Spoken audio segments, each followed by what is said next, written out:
पहचान, तेरे चरणों में अर्पित है हमारा सम्मान। वंदे मातरम कहकर करें हम तुझे नमन। हे मातृभूमि तू ही हमारा गर्व, तू ही है हमारा जीवन। चलिए आइए अब मैं कार्यक्रम की शुरुआत करते हुए जीवांश को मंच पर बुलाना चाहूंगी श्लोक प्रस्तुति के लिए। जीवांश।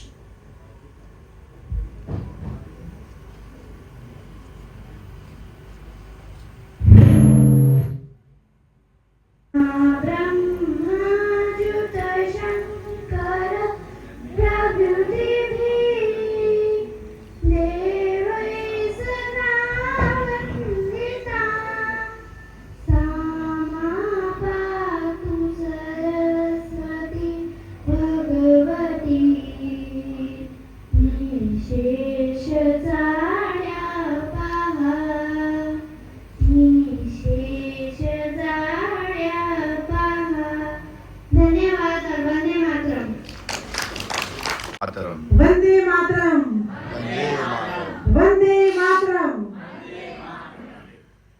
आज के इस पावन एवं प्रेरणादायी अवसर पर चेतना साहित्यिक एवं सांस्कृतिक मंच की ओर से हम अपने अतिथियों का स्वागत करते हैं तथा सभी गणमान्य अतिथियों का अभिनंदन करते हैं। चेतना फाउंडेशन में आप राष्ट्र सर्वोपरि है।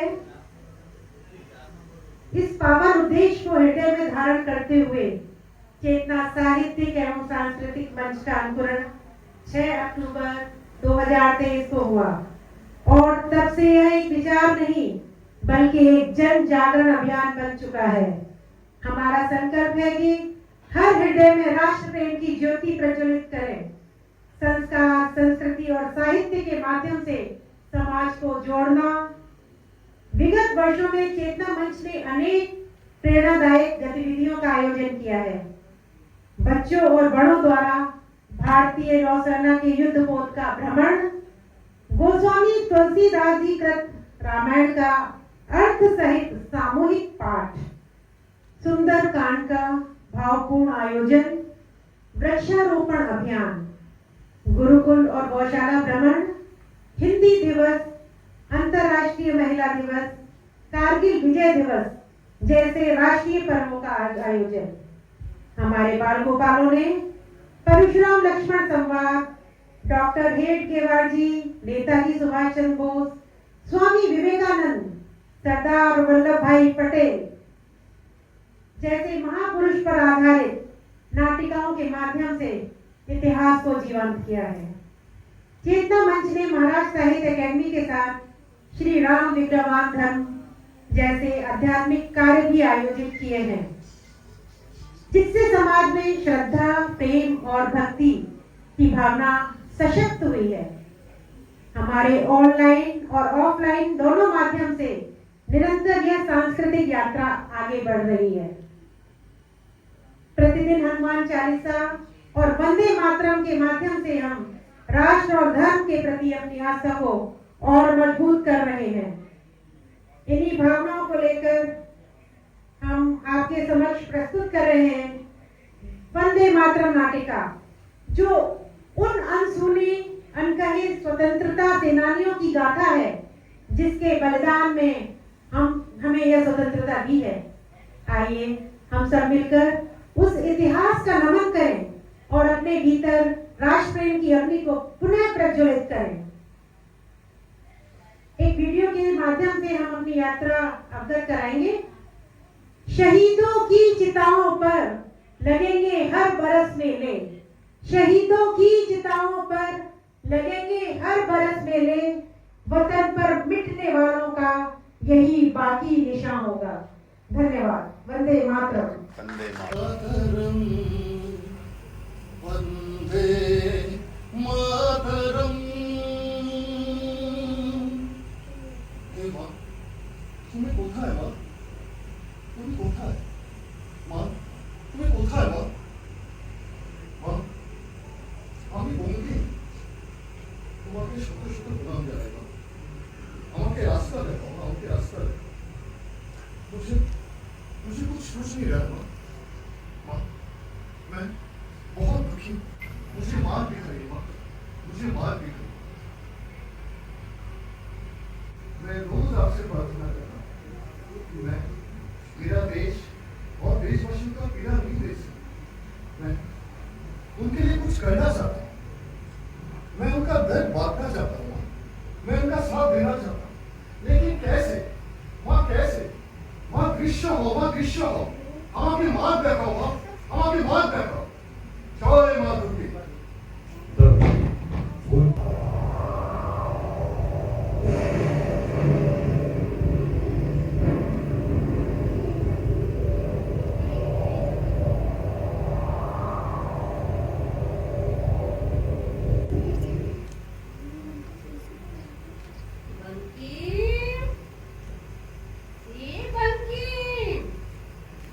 मैं माँ दुर्गा हूँ। ये धरती माता भी मैं ही हूँ। तुम क्या सोचते हो? क्या अपने भक्तों पर, अपने भारतवासियों पर हो रहे अत्याचारों से दुखी नहीं हूँ? मेरा रोम रोम बहुत दुखी है, लेकिन मैं ही हूँ जो इनमें अपने प्रति प्रेम पाकर कुछ कर गुजरने की इच्छा भर देती हूँ। बस अब तुम्हें यही काम करना है कि अपनी कलम से ऊर्जा का संचार करना है। ऐसा ऊर्जा का संचार कि प्रत्येक भारतीय का स्वतंत्रता के लिए जोर मारने लगे। वे स्वतंत्रता के लिए मर मिटने के लिए तत्पर हो जाए। ये आगे बढ़ेंगे तभी दुश्मन पीछे हटेंगे। उठो, उठो मेरे लाल, बंकिम, उठो। हाथ में कलम उठाओ और अपनी लेखनी से सुसुप्त चेतनाओं की जगाओ और भारत राष्ट्र की सेवा करो मेरे लाल। क्यों ऐसा महसूस हो रहा है कि आप मुझे कुछ विशेष कार्य के लिए प्रेरित कर रहे हैं? मैं आपके दिखाए हुए रास्ते पे चलने की कोशिश करूंगा माँ। मुझे आपका आशीर्वाद चाहिए माँ, मुझे आपका आशीर्वाद चाहिए। जय माँ दुर्गे, जय माँ दुर्गे। अरविंद बाबू की बातों से सहमत है। मेरा मानना है कि आपने अपनी कलम से लोगों के मन में बेहद कड़ा प्रहार किया है। निश्चित ही ये उपन्यास क्रांतिकारी प्रेरणा देने वाला है और मेरा तो ये मानना है कि अवश्य ही ये युवाओं में जोश भर देगा। आप भी कुछ कहिए। बिल्कुल, मैं तो बंकिम चंद्र जी की लेखन शैली से पहले से ही अभिभूत हूं। इनके सबसे बड़े प्रशंसकों में से एक है। इन्होंने बहुत अच्छा किया। निश्चित रूप से ये उपन्यास सफलता का शीर्ष शिखर को जरूर छूएगा। बंकिम बाबू, वंदे मातरम में मुझे धार्मिक रूप भी दिख रहा है। देखिए गांगुली, मैं आप सभी के विचार से सहमत हूँ, परंतु मैंने इसको इस आधार पर नहीं लिखा। मुझे भारत माँ का जो भी स्वरूप दिखा मैं उसको लिखता चला गया। ये रचित उपन्यास अगर किसी को पसंद नहीं है, मैं उनको बाध्य नहीं करूंगा, मैं उनको बाध्य नहीं करूंगा कि उसे पढ़े, परंतु मैं आश्वस्त हूँ कि ये गीत एक ना एक दिन एक अलग ही अलग जगह आएगा, जब ये सारे देशवासी अपने देश और भारत माता के लिए संघर्ष करेंगे और ये उपन्यास स्वाधीनता संग्राम का एक नई दिशा प्रदान करेगा। वंदे मातरम, वंदे मातरम।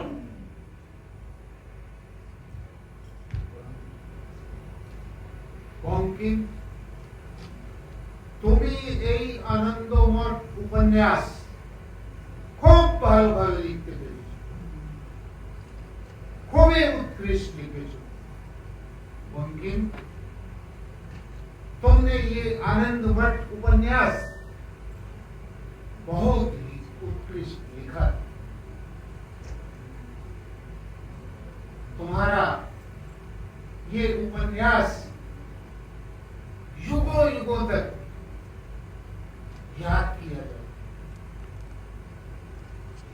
साथ साथ बंकिम, तुम इतिहास के पन्नों में स्वर्ण अक्षरों में दर्ज हो।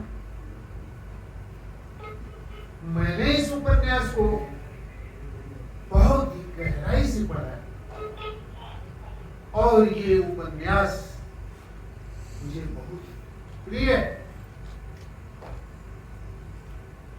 मैं इस बात का भी समर्थन करता हूं कि ये वंदे मातरम गीत युवकों में एक नया जोश भर देगा। इस गीत को व्यक्तिगत रूप से मैं समर्थन करता हूं। बंकिम, तुम टैगोर के लिए एक ऋषि हो। तुम राष्ट्र जागरण के पथ प्रदर्शक हो बंकिम, पथ प्रदर्शक। धन्यवाद गुरु जी, धन्यवाद श्री विशिष्ट व्यक्ति, आप सबकी विचारों से स्वागत करता हूं। धन्यवाद। फूट डालो और राज करो नीति हम कभी सफल नहीं होने देंगे।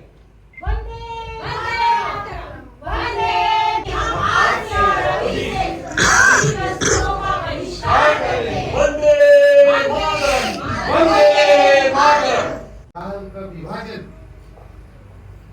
हिंदू, मुस्लिम और बंगालियों की एकता को तोड़ने के लिए किया है। तो हम उनका विरोध कैसे करें गुरुदेव? ब्रिटिश शासन के इस नीति को सिर्फ विरोध से नहीं, भावनात्मक एकता से विफल किया जा सकता है। वो कैसे गुरुदेव? इसका एक सरल उपाय, हर हिंदू और हर मुस्लिम एक दूसरे की कलाई पे राखी बांधे। लेकिन गुरुदेव राखी ये कैसे हो सकता है? ये क्यों नहीं हो सकता? ये तो बिल्कुल हो सकता है, परंतु ध्यान रहे हमारी राखियां यहाँ धार्मिक नहीं, हमारी राखियां यहाँ धार्मिक नहीं, राष्ट्रीय भाईचारे और समान नागरिकता की प्रतीक हूं। मेरा तो स्पष्ट संदेश है, हम सब एक ही तो हैं। हमारा धर्म अलग हो सकता है, परंतु देश एक है, राष्ट्र सर्वोपरि है।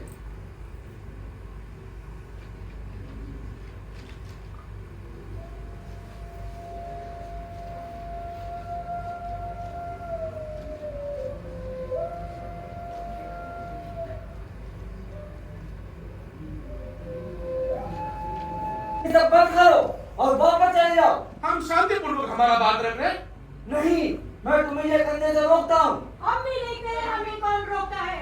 वंदे मातरम, वंदे मातरम। भाइयों, देखते जाओ, इन्हें रोको। वंदे मातरम, वंदे मातरम, साथियों शांत हो जाओ, हमें शांतिपूर्वक हमारा जुलूस निकालना है।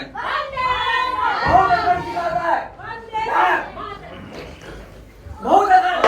ले, ले, अभी देखा बाकी ले, और ले, ले, और ले, ले,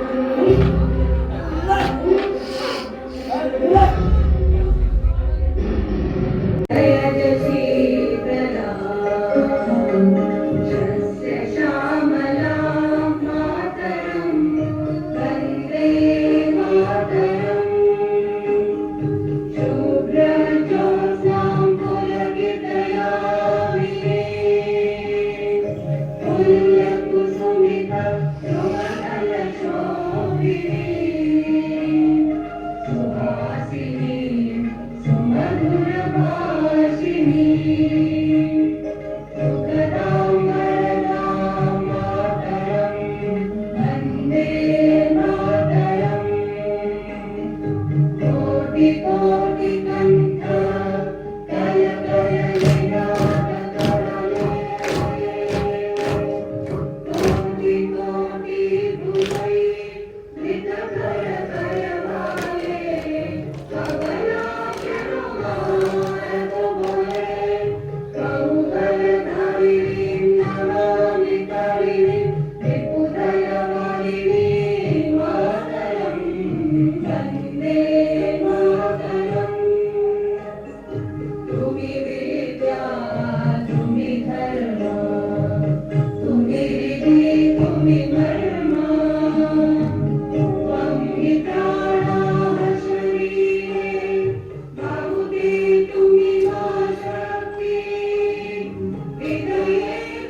सही। वंदे मातरम के 6 अंतरे हैं। पहला अंतरे का मतलब है, मैं आपको नमन करता हूँ। जल से परिपूर्ण है, से समृद्ध है। आप वलय पर्वत की सुगंधित शीतल वायु से सुशोभित है। आप हरे भरे फसलों से सुसज्जित है। आपको नमन करता हूँ। दूसरे अंतरे का मतलब है, हे माँ, आप चांदनी रातों के उजालों से आनंदित हैं। खिले हुए फूलों और फसलों से संपन्न हैं।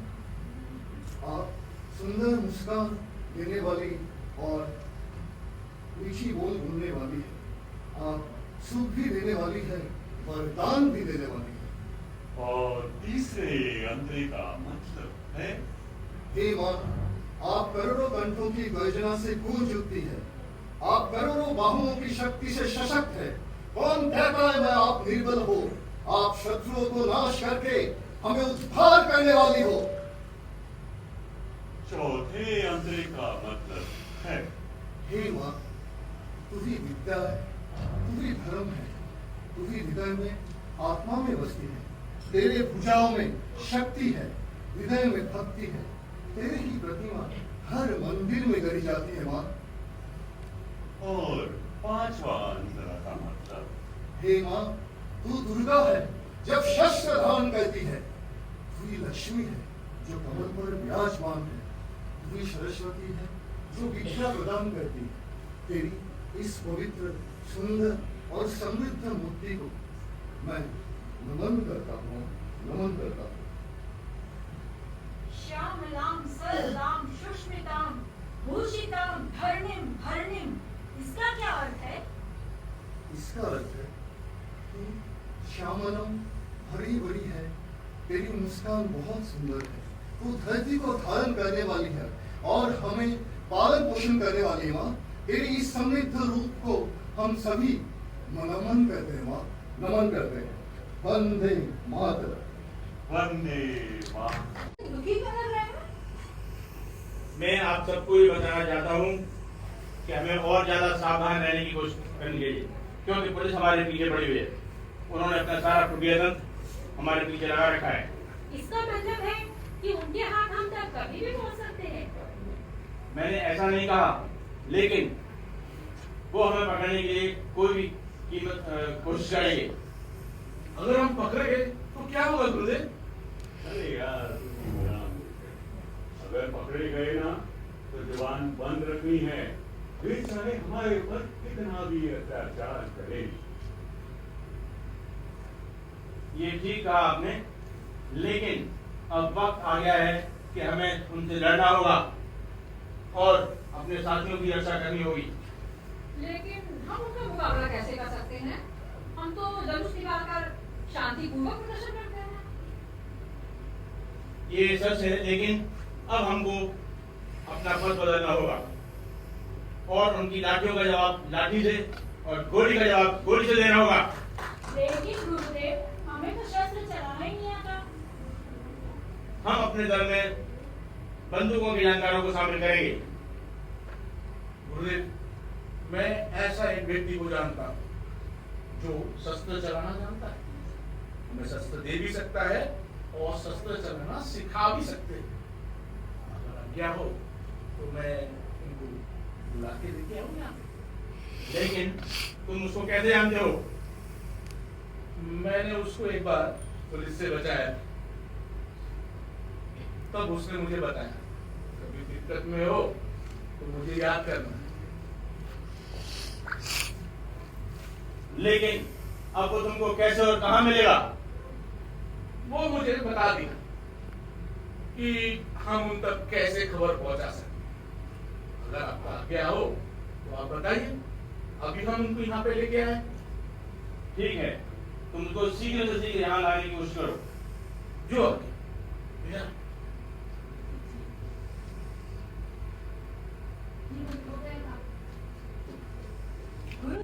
गुरुदेव, आप हमारे आदर्श हैं। हम महिलाएं भी शस्त्र चलाना सीखना चाहती हैं। हाँ हाँ गुरुदेव, हम भी सीखना चाहते हैं।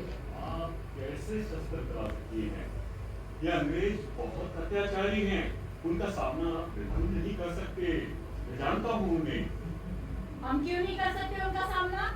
अगर हम में किसी प्रकार के साहस की कमी होती या हमारे मन में कोई डर होता तो हम इस दल में कदापि शामिल नहीं होते। ठीक है, तुम सब लाठी चलाना भी सीखोगी और बंदूक चलाना भी सीखोगी।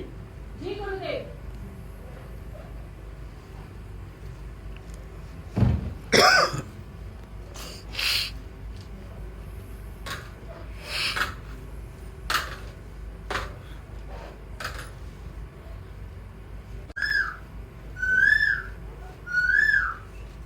सावधान, तुम सब छुप जाओ, लगता है कोई खतरा है। संदेश आया है कि मल्लू आया है और उसके साथ एक अजनबी भी आ रहा है। ठीक है, उनको आने दो। समझिए गुरुदेव, मैं खुद भी सावधानी से निगरानी रखूंगी। वंदे मातरम गुरुदेव। वंदे मातरम। हम लोग क्या खबर लाए हो? गुरुदेव, आपकी आज्ञा हो और आपका यह शिष्य उस आज्ञा को पूर्ण ना कर सके, ऐसा कभी हो सकता है क्या? अंदर आ जाओ आनंद भाई। गुरुदेव, ये है आनंद भाई।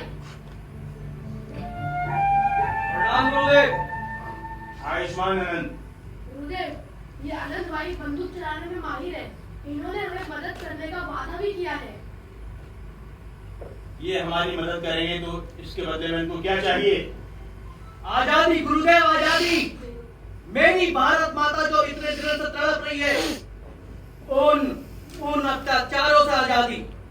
इस आजादी के लिए मैं कोई भी संघर्ष करने को तैयार हूँ गुरुदेव। बस आप मेरे को अपने दल में शामिल कर दीजिए।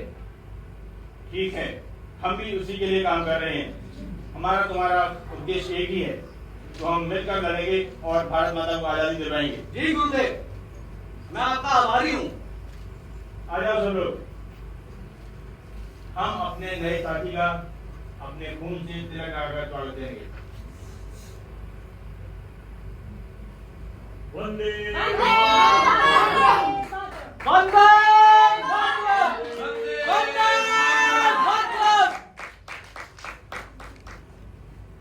गुरुदेव, अगर आपकी आज्ञा हो तो मैं अपने सभी भाई बहनों को हथियार चलाना शुरू करता हूँ। आप शुरू कीजिए मुसलसल चलाना। जी गुरुदेव, आप लोग मेरी बात ध्यान से सुनिए। आप लोग एक कतार में खड़े हो जाइए।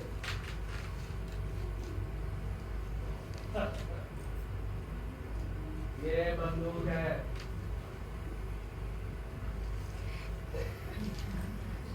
नहीं, इसे चलाने से पहले आपको ये सीखना पड़ेगा ये काम कैसे करती है, और उससे पहले आपको ये सीखना पड़ेगा ये खुलती और बंदी कैसे। आइए इधर, ये देखिए, इसको ऐसे खोला जाता है, ऐसे खोल के बंद करके ये लगाए निशाना। आपको सामने वो अत्याचारी नजर आना चाहिए। तुम ये वाला हथियार लो मेरी बहन, इसमें अलग मजा है क्योंकि ये मेरा है और इसके रहते हुए मेरे को कोई पकड़ नहीं पाया आज तक।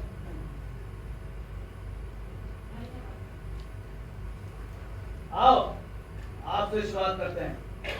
हथियार लीजिए, सामने हाथ टाइट, सामने निशाना लगाओ। आपको वो अंग्रेजी आराम से पहली बार ऐसे ही होता है। आप सब भी सीख जाओगे। शुरू करिए, करते रहिए।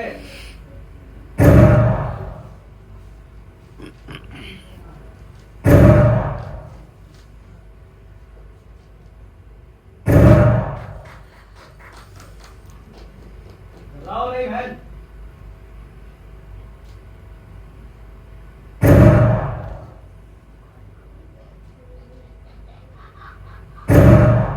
खबरदार, हम ऐसे अपने कारतूस जाया नहीं कर सकते। ये हमारे लिए बहुत कीमती हैं। जी भैया, ध्यान रहेगा। और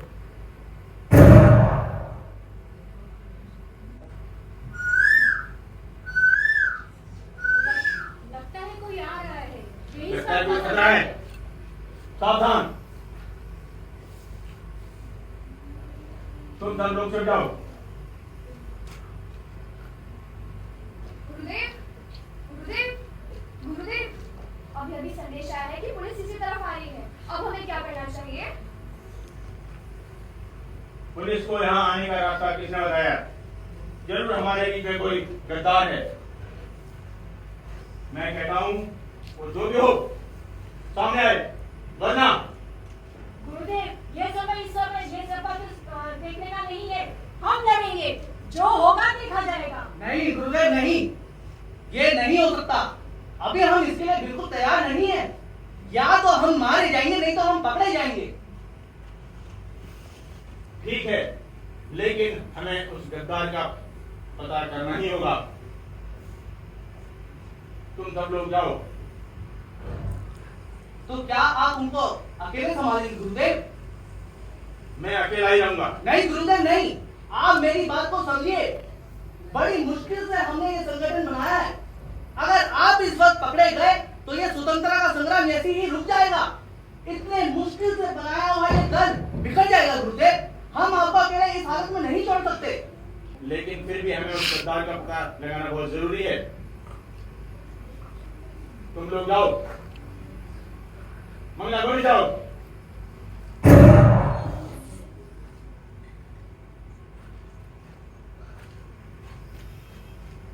तो ये था हमारे बीच गद्दार। इसी ने पुलिस को सूचना दी थी।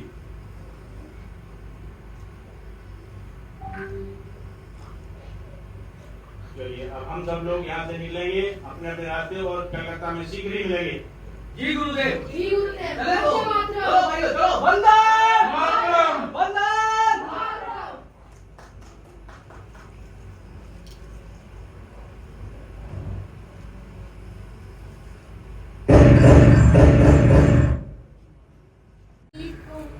बनते देखा है और जिया है।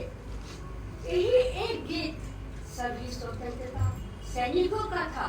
माता स्वतंत्रता सैनिकों, मेरी स्वतंत्रता के लिए जिसने प्रत्यक्ष अप्रत्यक्ष रूप से इस संग्राम में आहुति दी है, वो मेरे लिए एक अनमोल स्वतंत्रता सैनिक है। ये तो सही कहा, लेकिन आपने उनको पहचाना कैसे? ये सब इसी मिट्टी में जन्मे हैं। भला मैं इन्हें नहीं पहचानूंगी? जब भी कोई खून का कतरा मेरे छाती पे गिरता था तो मेरी आत्मा कांप उठती थी। मैं अंदर ही अंदर रो पड़ती थी। मेरी इस रुदन को, मेरी इस पीड़ा को सिर्फ और सिर्फ मेरे सपूत ही देख पाते थे, वो महसूस कर पाते थे। क्या तुम्हें पता है? क्या माता?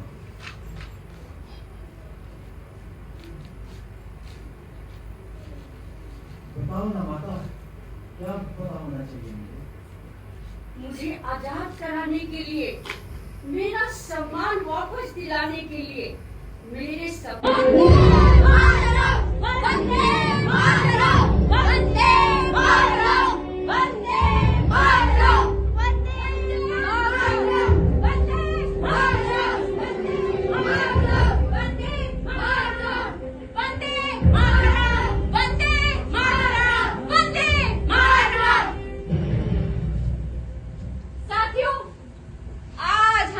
शासन के पुलिस थाने में तिरंगा फहराएंगे।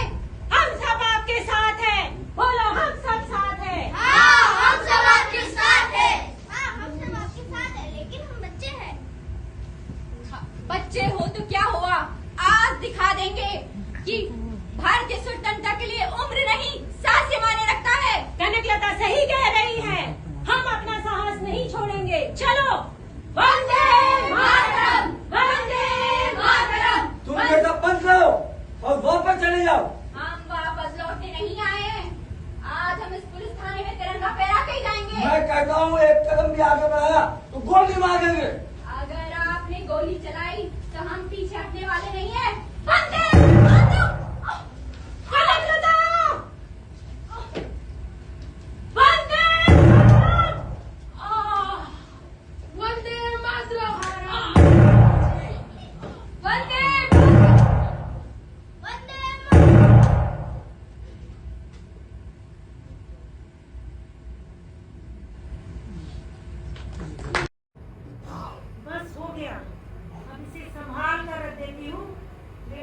ही होंगे।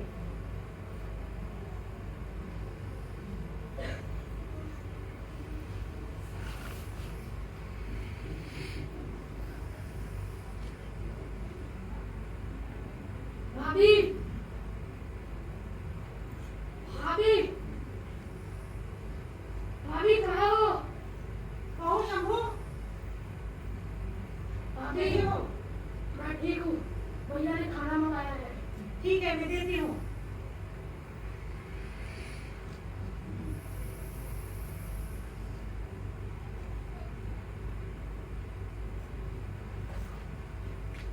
संभल कर, बहुत तीखा है, उनसे कहना जरा संभल कर खाएं। जी भाभी।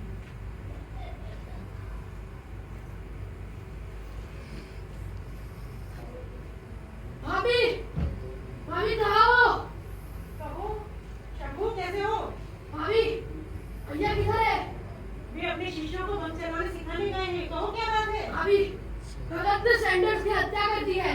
हैं? क्या? वे लोग कहाँ हैं? वे लोग पता नहीं किधर है। मुझे बहुत चिंता हो रही है। चिंता? किस बात की चिंता? साफ साफ बताओ। भाभी, पुलिस ने भगत की पहचान कर ली है। उनका कहना है कि हमलावरों में एक सिख भी है जिसने गोली चलाई है। अब जो होगा देखा जाएगा। जब सर पर कफन बांध लिया तो मौत से क्या डरना। सैंडर्स की हत्या के बाद पुलिस पूरे पंजाब में फैल चुकी है। हाँ, मैं जानती हूँ। भगत सिंह,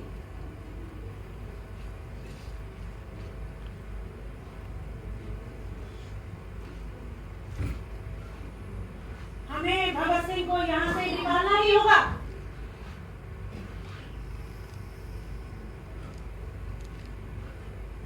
अभी जोखिम बहुत बड़ा है। अगर आपको कुछ यदि क्रांति में जोखिम नहीं होगा तो बलिदान किस काम का? हमारी योजना के अनुसार मैं आपकी पत्नी बनकर चलूंगी और हमारा छोटा बेटा सचिन हमारा पुत्र बनकर चलेगा। बस तुम शांत रहना। अभी आज आप सिर्फ मेरी नहीं बल्कि क्रांति की जान बचा रही है। नहीं भगत सिंह, ये हर भारतीय नारी का कर्तव्य है। ये देश आपको कभी नहीं भूलेगा। इस देश को याद रखने की नहीं, आजाद होने की जरूरत है। चलो जल्दी चलो। भाभी, भाभी, क्या हुआ? तुम इतने घबराए हुए क्यों? भाभी, भाभी, भैया, भैया नहीं रहे भाभी, वे शहीद हो गए। क्या पुलिस से मुठभेड़ हुई? नहीं, वे रावी नदी के किनारे बम का परीक्षण कर रहे थे और बम उनके हाथ में फट गया और वे शहीद हो गए। अरे, तुम चले गए, लेकिन तुम्हारी ये क्रांति आज भी जीवित है। आज मैं रोऊंगी नहीं, मेरे आंसू क्रांति को कमजोर बना देंगे। मैंने अपना पति खोया, लेकिन देश को उसका बेटा दिया।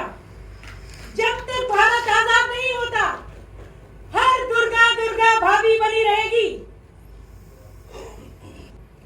देखा कैसे इस महाबलिदानी दुर्गा ने इतने गहरे आघात को हंसते हंसते सहन कर लिया।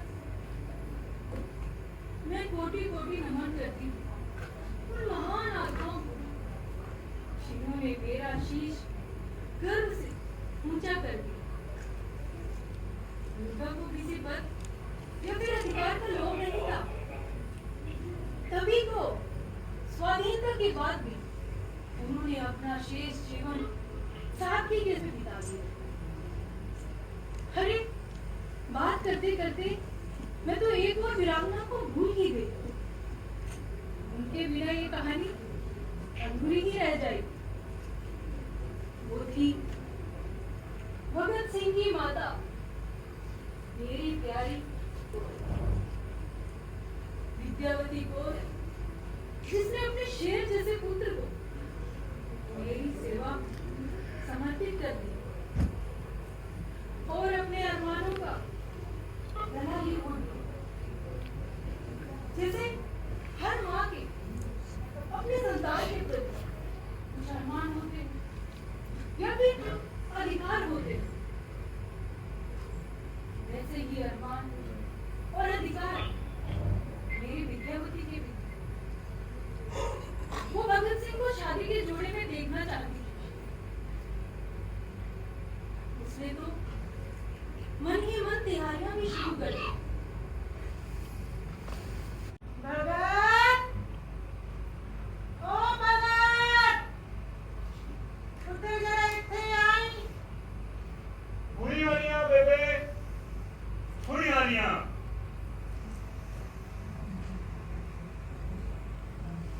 बेबे की गल है? पुत्र, अब तू बड़ा हो गया है। मैं तेरे ब्याह के बारे में सोच रही थी। अब तेरे परिवार की भी चिंता होनी चाहिए थी। अगर तू हाँ करे तो कोई सोनी सी कुड़ी देखकर तेरे ब्याह की गल चलावा। बेबे तेरे वास्ते 2-3 रिश्ते भी आ रहे हैं। बेबे मैं एक शादी बात- नहीं कर सकता। बात तू हाँ कर दे। बेबे मैं शादी नहीं कर सकता। क्यों नहीं कर सकता ब्याह? दस ले लूं। बेबे जिस देश की असंख्य माताएं रो रही हो, उस देश का आ बेटा अपनी शादी लिए कितना सोच सकता है? बेबे मेरे लिए इस वक्त इस देश की आजादी बहुत जरूरी है माँ। एक पुत्र, मेरी गल सुन। परिवार भी जरूरी है और तेरे शादी करे ना देश सेवा थोड़ी छूट जानी है। तेरे बेटे का भी अरमान सी कि मैं तेनू ब्याह दे जोड़े विच देखूं। क्या मेरा इतना भी हक नहीं है? बेबे तुम्हारा हक, तुम्हारा अरमान सब तो बड़ा सी, पर इस वक्त मेरा देश, मेरी मातृभूमि, मेरी भारत माँ का अधिकार आपको भी पता है।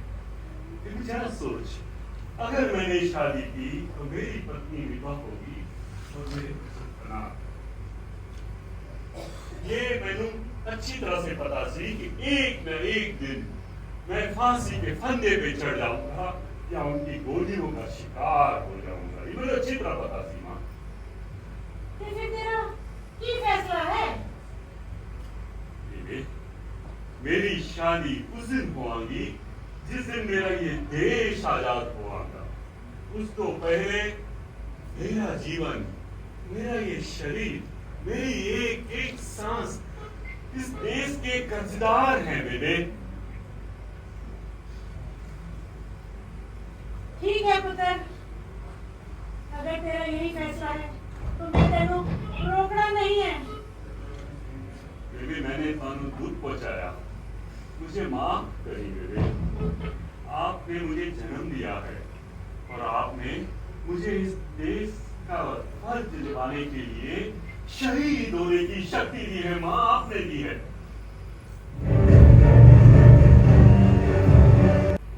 बिजली का समय शुरू हो गया है, अपनी बातें जल्दी खत्म करो।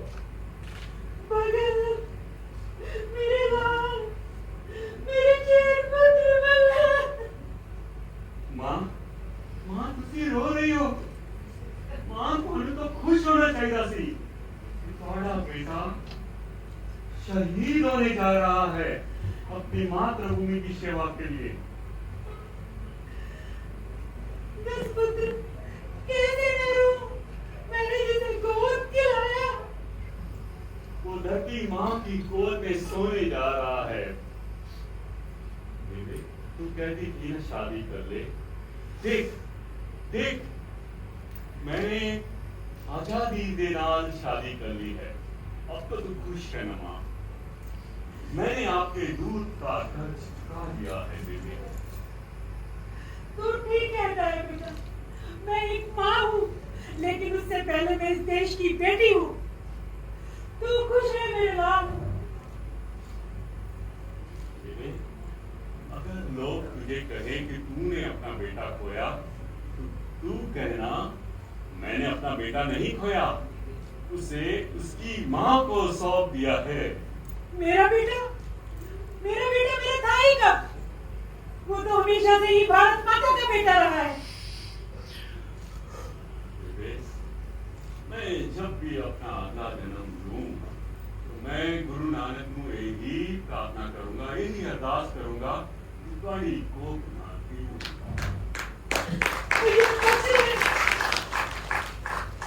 मुझे फक्र है कि मैं तेरी माँ हूँ। मुझे गर्व है कि मैंने तुझे जन्म दिया है। पर बेटा, फांसी के फंदे से बिल्कुल नहीं डरना। कोई कितना भी जोर लगाए, माफी की अर्जी बिल्कुल नहीं देना। बिल्कुल नहीं माँ, मैं अपनी माँ से गुजारी नहीं कर सकता। शाबाश, मुझे तुझसे यही उम्मीद थी। एक बात और, तुम मुझसे इतनी दूर जेल में मिलने आया मत करो। क्यों ना हो? क्या तेरी हिम्मत कमजोर पड़ रही है? नहीं, मैं ये सोचता हूँ कि कहीं आपकी हिम्मत। मैं कमजोर न पड़ जाऊं? नहीं, ऐसा नहीं सोचना मेरे लाल। ये एक शेर की माँ है। इंकलाब जिंदाबाद, इंकलाब जिंदाबाद, इंकलाब जिंदाबाद, भारत माता की, इंकलाब जिंदाबाद, भारत माता की, इंकलाब जिंदाबाद, जिंदाबाद, इंकलाब जिंदाबाद, इंकलाब जिंदाबाद। हो जाओ मेरी नजरों से। मैं ऐसे कायर का मुंह भी नहीं देखना चाहती। माँ, मैं रो नहीं रहा हूँ। चुप कर कायर। तेरे ये आंसू बता रहे हैं तू डर रहा है, तू मौत से डर रहा है। तूने मेरे दूध को गाली दी है राम प्रसाद। मैं मौत से नहीं डर रहा हूँ माँ, पर क्या करूं, तेरा मेरा रिश्ता ही ऐसा है। तुझे देख मेरी भावनाएं बह निकली। अगर तुझे अभी इस रास्ते पे चलने में डर लग रहा है तो तुझे इस रास्ते पे नहीं चलना चाहिए था। कम से कम मेरा सिर तो न झुकता मेरे लाल। माँ, मैं इस देश की सेवा नहीं कर पाया, मैं इस भारत माता को आजाद नहीं करा पाया, मैं तेरी भी सेवा नहीं कर पाया। माँ, मैं क्या करूं, तू ही बता मेरे को। मेरे लाल, ये रोने का समय नहीं है। हर माँ की तरह मेरी भी इच्छा थी मेरा बेटा इस देश के काम आए। तुझे तो खुश होना चाहिए मेरे लाल। तुझे मातृभूमि के पर अपने आप को बलिदान करने का अवसर मिला है। तुझे धन्य हूं मैं इस जीवन में पाके माँ। और मेरे ये आंसू दुख के नहीं, खुशी के हैं। मैं आऊंगा, मैं दोबारा आऊंगा, बार बार आऊंगा इस भारत माता को आजाद कराने के लिए। माँ, तू जहां भी रहे खुश रहना मेरे लाल, खुश रहना। और संघर्षों के बाद हमने ये दिन पाया है। इस आजादी को बचा कर रखना तुम्हारी और तुम सभी नौजवानों की जिम्मेदारी है। इस आजादी को बचा कर रखना। मैं आजादी के उन सभी मतवालों को हृदय से धन्यवाद देना चाहती हूँ जिन्होंने जो हम चाहते थे हमारे जीते जी ना सही, हमें हमारे मरने के बाद ही सही, आखिर हम ये लड़ाई जीत गए भाइयों। बेशक ये लड़ाई हम जीत गए। अब हमारी नई पीढ़ी की ये जिम्मेदारी होगी कि इस आजादी को सहज बनाकर रखें और भारत का गर्व बनाकर रखें।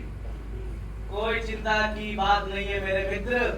ये देख रहे हो इन सबको, ये बिल्कुल ऐसा ही करेंगे। आज इतनी खुशी हो रही है ना, मानो कि पूरा जहां जीत लिया हो। सही बात। लेकिन पंडित जी, ये अशफाक इतना उदास क्यों बैठा हुआ है? क्या हो गया इसको? जरा पूछिए। मित्र, क्या बात है मित्र? आप इतना उदास क्यों हैं? आपको तो खुशी होना चाहिए। आखिर हमारे बलिदानों का कीमत तो नहीं गई। हाँ मित्र, आज बहुत खुशी का दिन है। हमें तो शहीद होते ही शरीर से आजादी मिल गई थी, लेकिन आज हमारे देश और हमारी धरती को भी आजादी तो मिल गई। लेकिन क्या मेरे मित्र, आपको कोई शक है? नहीं, मुझे कोई शक और संदेह नहीं है, लेकिन हमने ऐसी आजादी बिल्कुल नहीं चाही थी। अरे यार मित्र, तुम ये कैसी बहकी बहकी बातें कर रहे हो, वो भी इस समय पे? मैं बिल्कुल सही बातें कर रहा हूँ पंडित जी। क्या हमने इसी आजादी के लिए कुर्बानियां दी थी? क्या हमने इसी आजादी के लिए संघर्ष किया था कि हमारे देश के टुकड़े करके हमें आजादी मिले? ये अंग्रेज हमारे साथ छल करके चले गए। तुम बिल्कुल सही बात कह रहे हो। तुम बिल्कुल सही बात कह रहे हो मित्र। हम में से किसी ने भी ऐसा नहीं सोचा कि इस आधार पे हमें आजादी मिले। लेकिन अभी हमें इसी से संतोष रहना चाहिए। आखिर हम आजाद तो हुए। हाँ, हम आजाद हो गए, लेकिन आपस में मर गए। भैया, आपने, हम सबने अपनी भारत माता की आजादी के लिए अपने प्राणों का बलिदान दिया है, ताकि हमारे आने वाली पीढ़ियां आजाद भारत में सांसें ले सके। तुम सही कह रही हो मुकुंदा। अब मुझे संतोष है कि मेरा शरीर नहीं है तो क्या हुआ, मेरे विचार जिंदा रहेंगे। अरे हम अपनी बातों में जिन्होंने इस स्वतंत्रता के संग्राम पे की मशाल को जलाए रखा है, वो हमारे बंकिम चंद्र कहाँ है?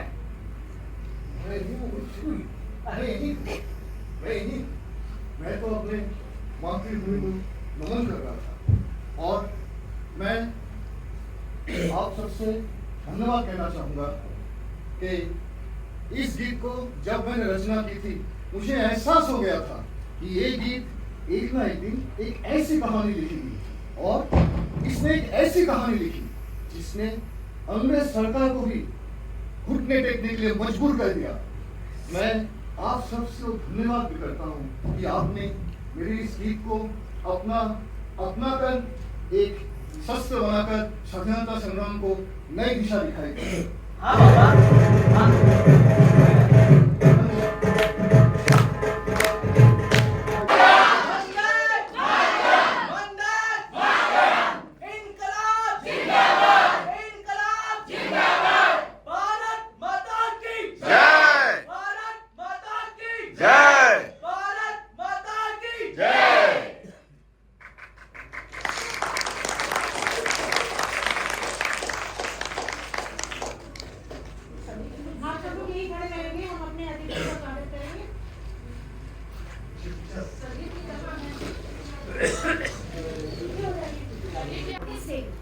हमारा वंदे मातरम, ये जो भावना है, ये जो नाट्य आज उन्होंने किया, इससे आज पुनः हमारे भीतर वही राष्ट्रभक्ति की भावना जागृत हुई। तो विशेष रूप से ये जो सभी कलाकार हैं, इनके लिए एक जोरदार तालियों से उनका अभिनंदन करें। और जोरदार अपने देश के प्रति ये जो गीत है भारत का, वो हम सबको बोलना चाहिए। वंदे मातरम, वंदे मातरम, वंदे मातरम। आइए, अतिथि देवो भव, इसी भावना से हम इस कार्यक्रम में अपने मुख्य अतिथि श्री नरेश भटनागर जी, श्री सचिन कामले जी, श्री कैलाश पाठक जी का इस मंच पर हार्दिक अभिनंदन करते हैं। जोरदार तालियों से उनका स्वागत करेंगे।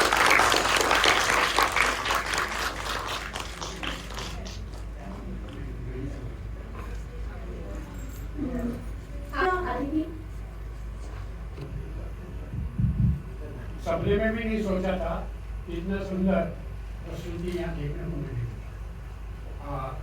ये प्रस्तुति तो बड़ी ऑडियंस में देखने को दिखानी चाहिए हम लोगों को कि ये चीज़ें कितनी मेहनत से आप लोगों ने की हैं। सब बधाई के पात्र हैं। और मैंने सुना है डायरेक्टर साहब देहरादून से आए हुए हैं, वो भी म्यूजिक देख रहा था, मैं सोचा था म्यूजिक कहाँ से आ रहा है, वो म्यूजिक शायद यही दे रही है। ये छोटे छोटे बच्चे, और सबसे अच्छा तो मुझे वो डांस लगा इस बच्ची का जिसके फेस पे एक्सप्रेशन था। Thank you.